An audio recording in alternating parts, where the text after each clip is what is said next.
buongiorno. Quest'oggi che cosa facciamo? Allora, schifo. Esatto.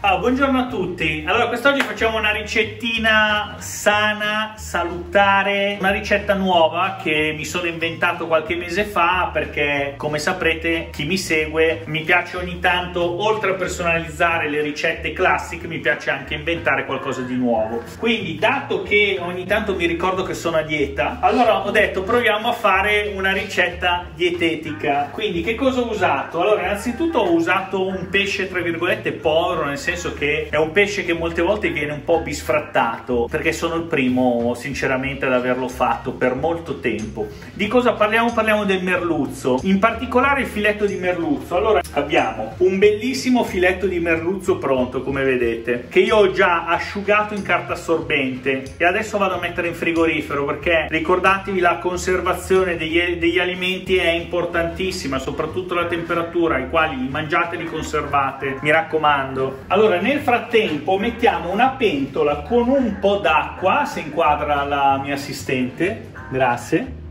Prego. Con un po' d'acqua che portiamo a bollore, perché questo per creare l'effetto del vapore. Non è proprio una cottura al vapore, diciamo che è una via di mezzo, però l'intento è quello, cioè non usare troppi grassi, usare giusto un filo d'olio che non friggerà perché c'è l'acqua. E cosa servirà? Servirà per cuocere le nostre patate. Allora, cosa dobbiamo fare? Prendiamo due patate non troppo grosse, ok? Perché ci servono per fare la crema di accompagnamento del nostro merluzzo. Quindi due patate le iniziamo a tagliare sottili come... Allora, tagliamo la patata a metà per questo senso, poi a metà nuovamente, e poi una volta che è tagliata da una parte e dall'altra iniziamo ad affettarla in maniera sottile. Perché sottile? Perché ovviamente con più è sottile e prima cuocerà la nostra patata. Allora, che cosa facciamo? Vedete come bolle? Guardate tutte che belle le bollicine. Visto? Veramente belle. Mettiamo le nostre patate in questo velo di acqua, poi gli diamo una salata, gli diamo un giro di olio, senza esagerare, diamo una bella girata e poi chiudiamo tutto col coperchio. Perché? Perché nel frattempo le nostre patate si cuoceranno lentamente a vapore, ok? Umido vapore, cioè con quel residuo di acqua e col vapore che si creerà all'interno della nostra pentola. È una cottura tipica un po' cinese-giapponese, cioè quando si fanno i ravioli, quando si fanno le verdure per fare i ravioli yuzu o robe del genere, si utilizza la cottura in pentola al vapore. Yuzu, non si dice yuzu, Gyoza. Gyoza con la G. Allora, è una cottura tipica cinese, penso giapponese. Cinese più che giapponese. I gyoza no, sono cinesi. No, sono giapponesi. Sei sicura? Sì, vabbè, l'ho non detto lo dico, prima. cosa, Esatto. Allora, diciamo che è una cottura tipica orientale, cioè dai, non ti fare. Allora, una cottura tipica orientale. Dai, non mi fare. Allora, questa è una cottura tipica orientale, cioè quando si cucinano le verdure, i ravioli, si cucinano solitamente in casa utilizzando una pentola, un po' di acqua che si fa bollire e poi con il vapore, il coperchio chiuso, si porta a cottura il tutto. Questo è giusto per spiegarvi dove mi è venuta in mente questa cosa. Poi, allora, andiamo a vedere gli altri ingredienti. Abbiamo un'altra patata che la useremo come contorno. Semplicemente questa patata la tagliamo a metà. Allora, abbiamo detto cosa facciamo? Mettiamo un'altra pentola di fianco, mettiamo sempre un po' d'acqua, portiamo a ebollizione la nostra acqua. Quando vediamo che inizia a bollire, cosa facciamo? Mettiamo le nostre patate, ok? Allora, per farle cuocere prima, le iniziamo a tagliare già per come le serviremo nel piatto. Quindi cosa facciamo? In pratica saranno delle fettine oblique, ok? Così e così, vedete? Ok, così almeno si cuoce anche prima. Mettiamo il fuoco al minimo, mettiamo la nostra patata qua dentro, un pizzico di sale e un filo di olio e poi chiudiamo il tutto. Ora, una volta che avremo le nostre patate a cottura, allora ricordatevi ogni tanto di girare le patate sottili, perché è facile che magari si attacchino anche se la pentola è antiaderente. Ci vorranno 10 minuti, Allora tra 10 minuti le andiamo ad assaggiare nuovamente e vediamo se sono cotte, se saranno cotte. Allora poi l'altra cottura che utilizzeremo è in pratica il grill. Ok? Quindi sia il merluzzo che la patata come seconda cottura sarà data dal grill, quindi daremo una grigliata veloce. Cosa consiste? Allora la patata una volta cotta la ricomponiamo, la mettiamo dentro una teglia e proprio all'ultimo gli facciamo dare una grigliata giusto per dare quella doratura superficiale. Mentre il nostro merluzzo lo cuoceremo 10 minuti, un quarto d'ora, 15 minuti massimo, sempre al grill. Mentre la crema sarà formata da cosa? Allora dalla nostra patata una barbabietola, un po' di latte, parmigiano, sale e pepe. In pratica facciamo una sorta di purè a base di barbabietola. La barbabietola come la dobbiamo tagliare? Perché dovremo frullarla nel mini pinner per creare la nostra crema. La tagliamo semplicemente a metà, la tagliamo a fettine, 3 fettine, poi la tagliamo ancora a striscioline.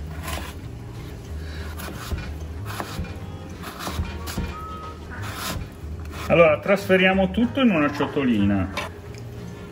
Andiamo a tagliare anche l'altra.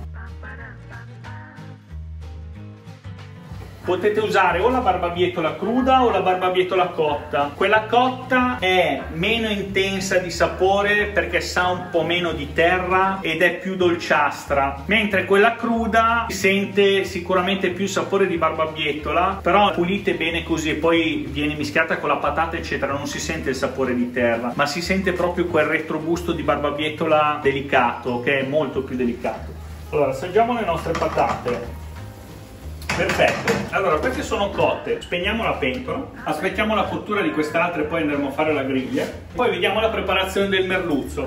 Allora quando le nostre patate sono pronte, cosa facciamo? Le ricomponiamo su un foglio di carta da forno, le andiamo a disporre per la cottura al grill. Allora una volta che avrete ricomposto il puzzle, ci ho messo tipo 10 minuti per ricomporre la mia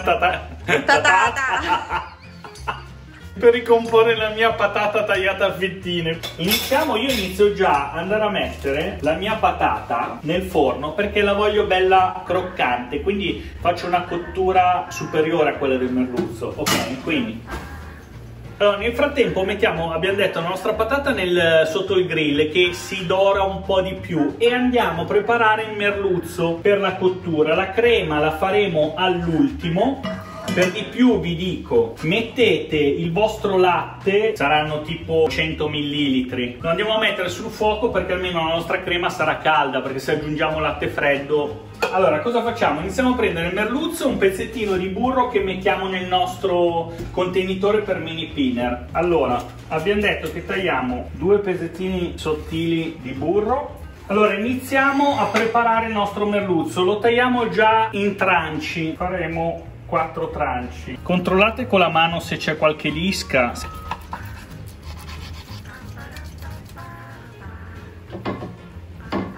Gli diamo un filo di olio, gli giriamo, gli ungiamo completamente.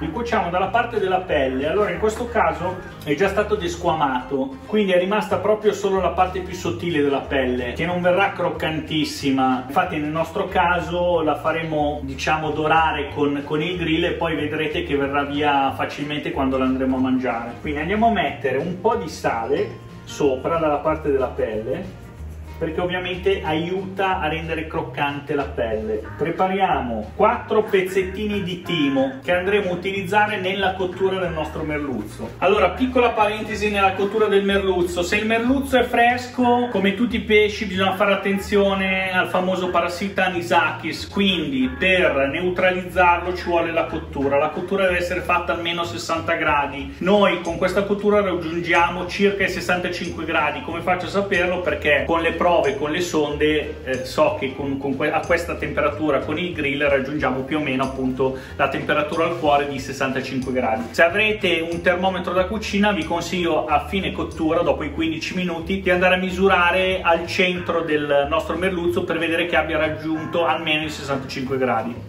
È bollente, quindi lo spegniamo perché il nostro latte, fate attenzione al latte perché sennò si forma la schiuma. Stavo dicendo, se invece è surgelato non avete bisogno di alcun tipo di attenzione, diciamo così, perché l'anisakis viene neutralizzata dal congelamento. Se l'ha fatto il vostro pescivendolo siete già sicuri, chiedeteglielo che lo abbia battuto, quindi è già a posto il pesce. Se lo fate voi in casa andate a dare una scorsa su internet perché ci vogliono, se non ricordo male, almeno 96 ore a seconda della temperatura di congelamento affinché sia sicuro il pesce da mangiare anche crudo, ok? Quindi andiamo a fare la cottura del nostro merluzzo. Quindi andiamo a mettere 3, 4, mettiamo sotto il nostro timo. Allora, ci vogliono 15 minuti per essere sicuri della cottura del nostro merluzzo, ok? Se volete essere sicuri al 100% fate anche 20 minuti, perché poi cambia a seconda del grill se non avete il termometro da cucina. Con 20 minuti siate sicuri che il pesce è a posto. Ci vediamo tra 15 minuti. Allora, perfetto. Allora, abbiamo detto, ora prepariamo la crema. Mettiamo un pezzettino di burro, non troppo, poi iniziamo a mettere le nostre patate. Poi aggiungiamo subito un po' di latte, diciamo che arriviamo a metà, aggiungiamo subito 2 cucchiai di parmigiano, un pizzico di pepe, 2 pizzichi di sale. Ora iniziamo ad aggiungere 3 cucchiai di barbabietola e poi iniziamo a frullare fino ad arrivare a una consistenza che ci piace a noi, cioè basta voi anche regolarvi in funzione di quanto vi piace o meno la barbabietola e del colore che vogliamo ottenere. Iniziamo ad aggiungerne 2, 3, 4 cucchiai colmi, iniziamo a tritare. Se vedete, perché la patata è molto densa, aggiungete a mano un po' di latte. Io aggiungo altri 2 cucchiai perché lo voglio bello fucsia, ricco di barbabietola, ok? Allora, la nostra crema è pronta. Come vedete, questa è la consistenza. Guardate. Ora, dato che vogliamo servire una crema calda perché fredda o tiepidina non andrebbe molto bene, mettiamo un pentolino antiaderente sul fuoco, lo teniamo al minimo, versiamo la crema dentro. Allora, ogni tanto diamogli una girata, vi ricordo fuoco molto basso perché altrimenti la nostra crema si straccia, diventa troppo liquida, invece vogliamo solo scaldarla al punto giusto per servirla con il pesce. Allora, piano piano si scalda, iniziamo a preparare il nostro piatto. Consiglio, per mantenere tutto caldo e quindi anche i piatti, io cosa ho fatto? Ho messo i piatti sotto il grill, perché almeno ora io prendo i miei piatti, che sono belli caldi, finalmente possiamo impiattare. Allora, la nostra crema... Buono, andiamo a prendere il pesce e la patata. Guardate come sono belli dorati. Allora, cosa facciamo? Innanzitutto, iniziamo a prendere la nostra crema.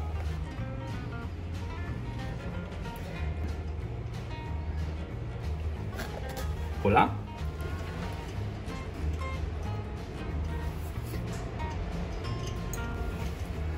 Guardate, non lo alzo perché se si inclina casca tutto, però guardate che bellezza, guardate.